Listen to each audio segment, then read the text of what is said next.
Hello everyone, I am Tessellating Hexagons, back with another episode of Another Code R, and once again, this episode is late by a day, well, for exactly that reason. I'm recording this on the Monday that this was supposed to go up, because yesterday was the Sunday after Super Saturday, and Super Saturday meant that a whole bunch of countries picked their songs for Eurovision, which meant that I spent literally all of Sunday, like literally, as in, I did not get a break until, sometime in the evening, when I was waiting to, I was waiting for my headphones to recharge, because as I said, I've been going literally all day, listening to a song, scripting a review, writing the review, listening to a song, and repeat that 5 times, and then editing them and uploading them, and by the time I was done, it was literally like, I even remember, like, 11:30 at night. Bearing in mind, I got up at about 11-ish in the morning. I've been working literally non-stop, so I didn't have a chance to record this. Even if I had, it would have taken ages to export, and I could have recorded this earlier today and exported it, but then it would have gone up crazy late anyway, so I'd rather record this and export it and upload it at a leisurely pace so I don't rush it and make mistakes. So, yeah, it's been a hectic past couple of days. 2 weeks in a row, I've not really had a weekend, and by the end of it, I am just dead by tired. Also, we got our bag back. That's a thing that I should probably address, because that's a thing that happened in the story. Because in the last episode, we went and did water tests and stuff. I don't really remember. As I said, I've been stressed out by my mind, because when I uploaded the last episode, like, that was going up as I was watching the UK national final for Eurovision, and I was recording a live reaction video for that, and so at some point I'm going to need to see if I can find footage of the show itself so I can make a full-blown reaction video, because otherwise it's just footage of me sitting on a sofa talking at a TV. So, that's a video that I would like to do if I can get footage for it. Although then again, with the where's the fair use thing going on at the moment, somehow, I think... I don't know, I think the BBC would object to me using footage, but then I'd be like, it's fair use because it's a fucking review, innit? Yay, we got hairspray, and there's our cocaine, of course. Some sort of wallet. Well, that kind of proves that there's something fishable about the stolenness of your bag, because you still have your student ID, and your $20, and basically your entire wallet. So clearly they weren't looking for money when they stole your bag, therefore they didn't want shit when they stole your bag, they wanted a specific thing, and that's not been stolen, so clearly someone had an ulterior motive. Just consider that, Ashley. Or you could get completely distracted by this poster, that's also a thing. Well, no, you're not, you're at Lake Juliet, but still. Oh yes, I believe that's the shirt she wore in the DS game. I'm surprised it still fits her. That could be misconstrued, I suppose. I sincerely mean, maybe she's just grown out of it. That wasn't a boob thing. But I suppose it could be a boob thing if you wanted it to be. Oh, so... I believe I know why that is, but that's for spoilerific reasons, but just consider something of hers that might be construed as valuable, that we've seen to be stored in a certain type of case, and then compare that to what a plectrum case looks like. Just have a little thinkle about that arse. Like, technically, the teddy bear, I think it was, wasn't in there because we found it elsewhere, but that doesn't matter because we have it anyway.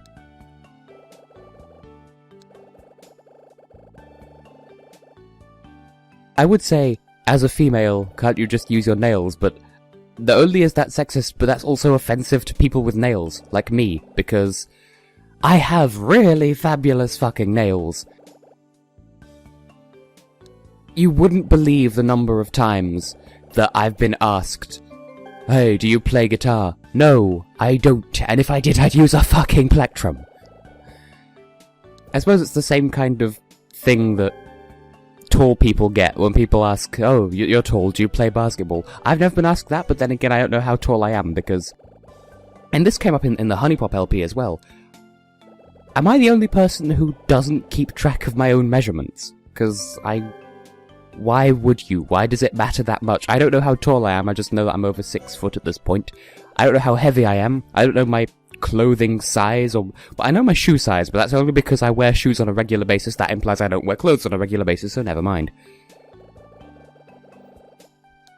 So, I've really not been paying attention because I've been burned out, as I said, from all the work I've been doing. And so now I'm playing the game, and I've opened the tap, and my mouth is just running all sorts of diarrhea through your ears. So, also my throat keeps acting up, so if I've been cutting loads of audio out, that's probably why. Case in point, I just coughed, and also his breast pockets are like square boobs on his chest. Oh, that reminds me of most of this country, actually, because there was a huge property boom in the late 2000s, and then the so-called credit crunch happened, and then everything just sort of stopped. And now we're coming back to the whole thing I was saying about they stole the Plectrum case because they don't know what it actually... They thought it was something that just looked like a Plectrum case rather than an actual one, because clearly guitar Plectra are that valuable. Out of context. I'm sure you could take a really well-timed screenshot there, where she says, yeah, it's pretty small, as she looks down diagonally across the screen. Oh, Ranger Asgore, you are just inflating my headcanons. Did I mention that I really hated the term credit crunch at the time? Because I do hate it when, like, the media try to take events in, well, anything in real life, and then try to give it a snazzy, fashionable name. Like, please don't do that. Like, I hate how everything nowadays as well, if there's some sort of scandal even remotely, then it's instantly keyword gate. Like, no.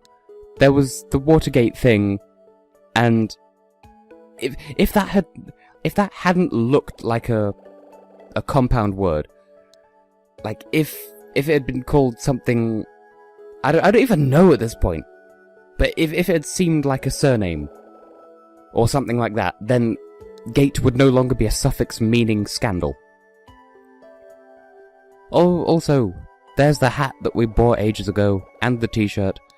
And you say it would suit your father, but bearing in mind the size we got, could it possibly be used to disguise Matthew? Just a king to consider? Speaking of Matthew, where is the little fuck bucket? Oh, so he actually was in the bathroom. The toilet. The toilet. I'm just stealing all of Nintendo Capri Sun's memes, and I can only apologize for that.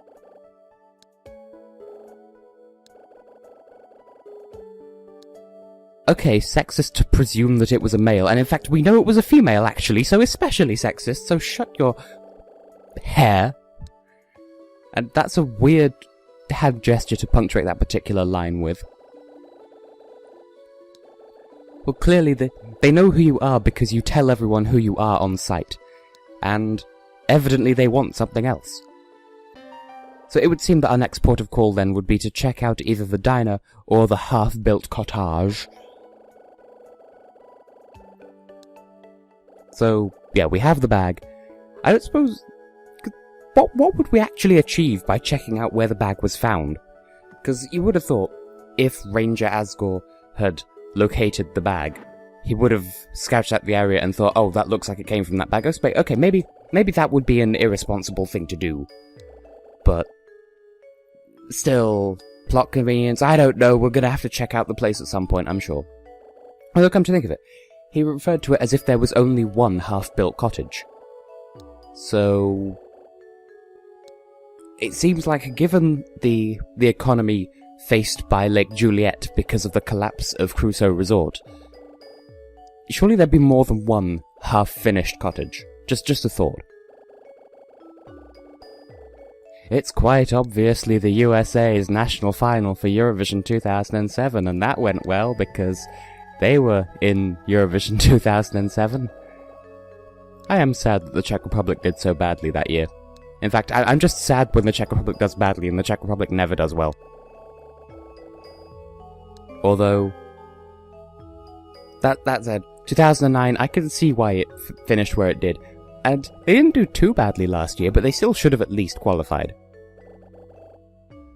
I wonder how they'll fare. They were supposed to announce their song this month, and it's they had a bonus day because it's a leap year. They've got an extra day to announce their song, and they just haven't. Same dildo with Italy. And apparently, Matthew has beeves with guitars. delayed reaction there because I'm ranting about the adorable Czech Republic. They do have a very nice flag.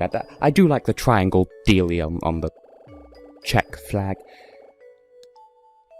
Now, can we please just address your guitar beef? Maybe he's just frustrated with the, thousands. Not like tens of thousands, just single thousands. Okay, don't dream too bigger. Okay, double wow. So, he has some sort of problem with cliches, and he has a problem with aspiring. So, basically, for a 13-year-old, you're a real fucking downer. Reminds me of me when I was your age. Rude. I used to play the violin, as a matter of fact. And I believe I've been told that I look like a certain type of instrument player. Not a certain type of instrument, like a player. No, I've been told that I look like a violin. No. I don't remember. Because obviously there's the Nails being accused of playing guitar. I did take like 1 or 2 drum lessons, but then nothing really came of them. And the violin, that was a thing, and then I moved schools, and the lessons didn't move schools with me, so I didn't become violin proficient, apparently. I don't even remember how long I studied the violin for, but I never even I even know how the proficiency system works in the UK, but I never even got to grade 1, even though I remember studying it for a considerable amount of time, but we never even got to grade 1. I don't even know, were they just not qualified to teach it, or... Also, Matthew resuming being a downer, by the way, I'm not sure whether to carry on with my nostalgia trip to my violin days. Bearing in mind I was stupidly young, like, I was younger than 10 at the time. I don't know, this will have been 2003, 4 kind of time. I remember there was only other one, there were 2 of us in the violin class, like, it was something like, I don't know, 1:15 or 2 in the afternoon. The 2 of us would get up and just walk out of class. Well, we'd ask permission first and get out of class, and then we'd head to the other corner of the school and have a violin lesson in the one music room. And I don't want to mention her surname in case she wants privacy, because clearly she could totally be found by googling Tess's old violin mate, but her name was Alice. We haven't spoken in years because this was before Facebook, and so I don't know. Plus, I don't want... it's in my past, and I should let the past be past. Meanwhile, don't let your dreams be dreams. Hang on, I want to think of something adequately. My dream was that they scientifically engineered ducks to speak English, but all they did was criticize people's fashion sense. I was too busy talking about that. I didn't actually read what his dream was. I'm assuming it was the Crusoe Resort thing. I am rather loopy at the moment, because as I've said several times already, extremely, but I swear I'd been recording for 18 minutes, and now I've only been recording for 14. Brain, why do you melt on me?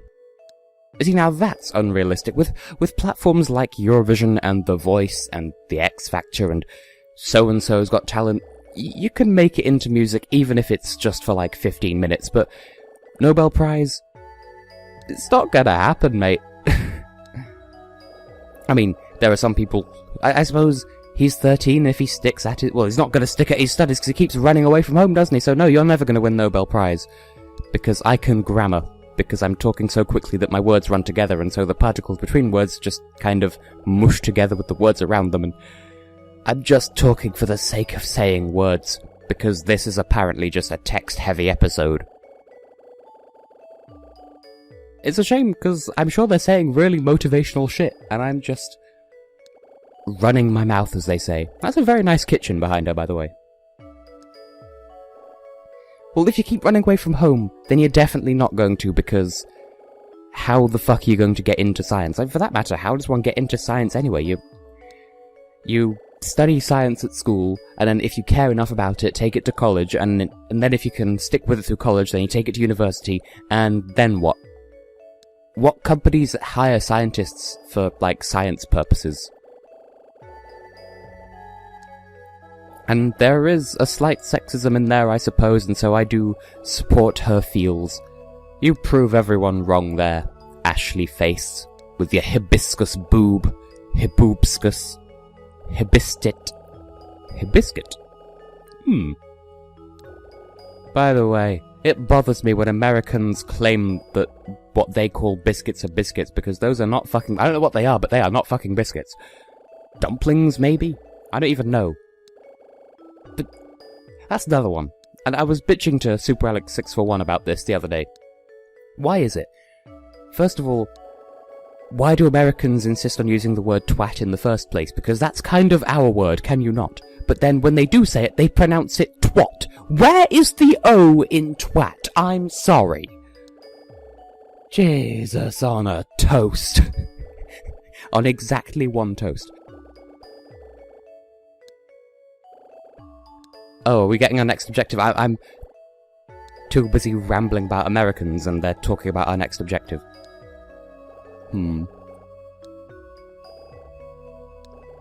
There was another American pronunciation thing that I was complaining about as well in the game Firewatch, which I wouldn't mind playing, but I saw Markiplier's playthrough, so even though I still resent the way he treated Honeypop, I think I've seen all I'm going to see of that game just because of his LP, if it can even be called that. So there's a location in that game, and it's spelled W-A-P-I-T-I, but the voiceovers in the game pronounce it Whoppity, like W-O-P-P-I-D-Y. Not even fucking close! Where is the O? Where are you getting those D's from? Sorry, my brain made a boob joke, and I'm sure you can piece it together, but as I said, not been paying attention, but I'm assuming we just need to keep heading to the right. And wow, that's a very ominous looking house. Can we go to the diner? Because, there we go, Bob's Food Hut. Oh, it looks a little bit not open. From a distance it looks like it says, Do It Che Parking. Or, Out Le Parle. Oh, out delivering. I see that now from distance, it's just because it's a bit blurred. Now I think it's back to the left and then down that way off into yonder distance. It just feels so alien to be actually playing some game here. Well, that looks like a finished cottage, but it has no residents because economic collapse, and I'm assuming this is the landslide you were talking about. Well, could it be that the land slid? Like, you were told there was a landslide, so... Oh yeah, this area is a bit square-shaped in the middle. So, we're on the other side of Bob's Food Hut, and then there's a road that you can see on the minimap now that runs parallel to the one we were just on. So, the area is a big square donut with a... and the whole of the donut is... I was going to say Bob's Foot Fetish, and that's absolutely not the food place. It's sunglass! John. He's got a phone! Well, how about you get a bit closer and eavesdrop, you fuck bucket? Ew. Oh, you're actually thinking logically for once. I mean, shady as fuck, but nevertheless. Enjoy it. I think this is the only time we'll ever be this zoomed in on this particular part of the screen. Oh, look at those camera angles you'll never see again in this playthrough. I'm not hyping up anything. It's just, I don't think they get into this position ever again, and because it's not on the main path, you'll never see it from this angle ever again.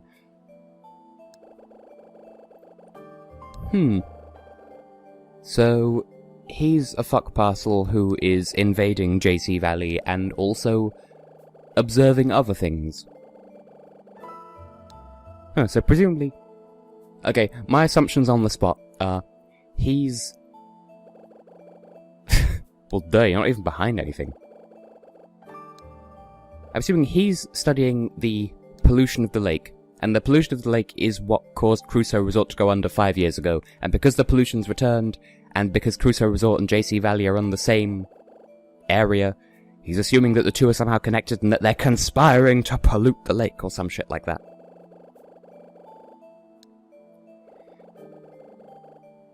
Because the internet.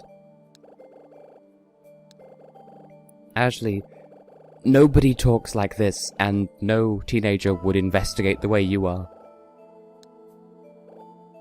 That's a nice beard he's got, though. Like, if I weren't so satisfied with my own facial hair, then that's the sort of thing I could aspire to. Kind of reminds me a little bit of David Mitchell, but only the lower half. Like the actual hair, no. But the beard and the moustache reminds me of David Mitchell when he's in his coconut phase. Because sometimes, like, when David Mitchell is clean-shaven, he looks like David Mitchell. When he has facial hair, he looks like Coconut Man, and that's completely okay.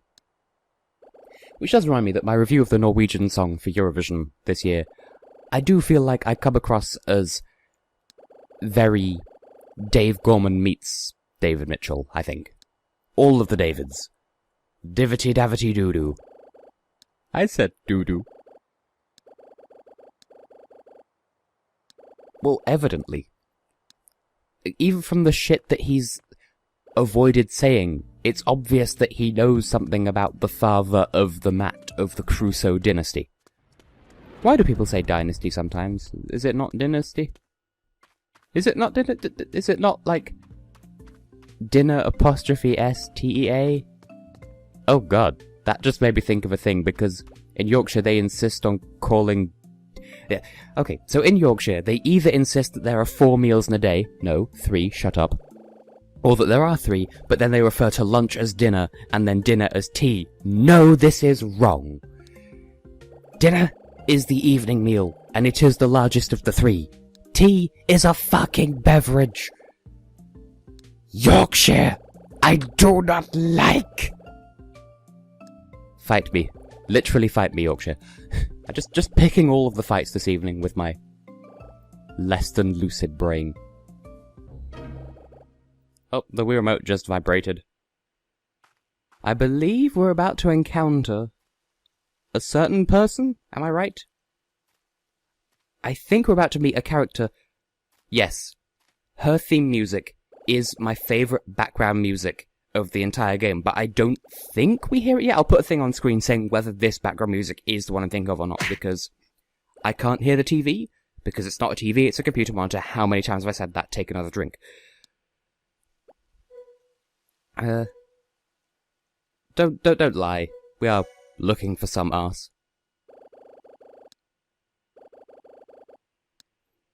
Well, that's kind of a little bit not your business. I know, okay, we are kind of trespassing on your land, but nevertheless. Well, sorry for getting lost in a screen transition. How rude. But yes, she does have really nice theme music, but something tells me we don't get to hear it yet. Which kind of spoils the fact that we'll be talking to her again later. But given that she looks like a person, and she had a nameplate that had question marks, and we didn't learn her name, therefore we're gonna see her again. So the game spoils it itself if you're willing to think critically enough. Can we look in your greenhouse? Okay. Rude, but like, I feel you, but rude at the same... Like, could you be a bit less rude? Because clearly we don't have any devious intentions. I like the way that lamppost just sort of flopped into existence just there. Here's a pile of stuff. Is there my stuff in this stuff? Because this was where the bag was found, wasn't it? I've been so many zoned out of this episode, as I'm sure you can tell. Ah, I remember this. This is puzzle times. There's our fuck. It's our plectrum case. It just quite so happily conveniences that it's the solution to a puzzle. So there's some water down there. There's a tap. And oh my goodness, there's a hose. So we'll use the hose to fill the thing up with water and then fish it out. And I think we need this bucket as well, maybe? Okay, maybe not. I thought maybe we'd have to... If we could get the bucket down there, then I think we'd be able to lean down and pick up the case. So maybe we do just need the hose. Why is this a puzzle? Just attach the water snake to the fuck. Yep. Squeaky squeaky. And am I turning it the right way? It feels correct, otherwise I don't think it'll be moving it. Well, that's lovely. Just hold it closed. Why would you remove it? Wait. Did we... I remember seeing a roll of sellotape somewhere. Or some sort of tape, I think. So if we can just run back and get that, then... I do object, though. Those occasional pinpricks of holes in the hose wouldn't be enough to... it wouldn't... You'd still be able to get enough water into the grating to fish your case out. This is kind of an artificial problem. Although, props for being unexpected, because I'd forgotten that this was a thing. But, tell me I'm not imagining it. I could have sworn that I saw some sort of tape up here or something. Also, yay, first floor, recognizing that this is the first floor, not the second floor, because this is only a 2-story building. Now, where was that tape? Wasn't there, because that's where we got the water thing. Here we go. Oh. Adhesive tape. Ooh, tape is always useful. Spoken like a true Mackenzie. Touch detective ass. Wait, so it was literally only those 3 holes then? Holy shit, Ashley, you could have literally held them shut, and even if you didn't, if you weren't so precious about getting your clothes wet, you have a change of clothes, by the way. If you weren't so precious about getting your damn clothes wet, then you could have just hosed the hose and got the... Oh, so you just wanted an excuse to leave, to come back to the house so Matt could complain, no, I want to stay here. Ay. Which reminds me. Have I ever had the Wheel of Fortune rant before? Because that's a thing that I want to do at some point. But we've got, I don't know, 3 minutes of episode left or thereabouts. Oh look, there's some more stuff that we haven't... Oh look, there's the thing that we saw Dr. Robbins going through it when we used the Connect feature mabob. So that's... We've located one of the security cameras that we can see through now, which is good. It's more than you get to do in Five Nights at Freddy's. But yeah, the point is we've not got very much episode left, so maybe the Wheel of Fortune rant is best saved for another time. But... it just... I could rant for days, and I'd rather just end this episode once I get the case, but still. There were 3 holes. You could have used your hands to cover up 1 or 2, and then Matt to hold the other one closed, and it would have been fine. And even if you hadn't been able to do that, there still would have been enough water flowing through the hose and not out of those holes that could have easily still happened. You did not have... Okay, so you had a net loss of water coming out the other end of the hose, but not enough for it to... you wouldn't be in negative water equity. This is just the episode where I talk about 2007 economic terms, clearly. I'll stop outside the diner because, once again, I've not quite hit the half-hour mark, but I feel like as soon as we step into the diner and get the thing, we're gonna have a really long, talky-ass cutscene or something, and oh, I've walked face-first into it anyway. And apparently we can hear guitar noises. Oh, well, there you go, that pretty much confirms there's going to be a huge cutscene happening, but first, since this is here and we have a couple of cans, might as well end the episode by exchanging these asses. But yeah, so... I can't hear, because no sound output, but one can assume that Harry Sands and his people, because they're a band as well, they're practicing inside the diner. And so we'll be dealing with them in the next episode, and oh joy, I have to recycle every single can individually. See, I seem to recall needing an almost infinite number of silver tokens for something, but there's only a finite number of cans, but there's not a finite number of cans. I don't remember what these are for, I just know it involves bubblegum somehow. We'll find out. In fact, I think we'll find out in the next episode, actually. So, on that note, I have been and will continue to be Tessellating Hexagons, and in the next episode, we'll take a look inside Bob's foot fetish, as I'm going to call it from now on. Have a nice life.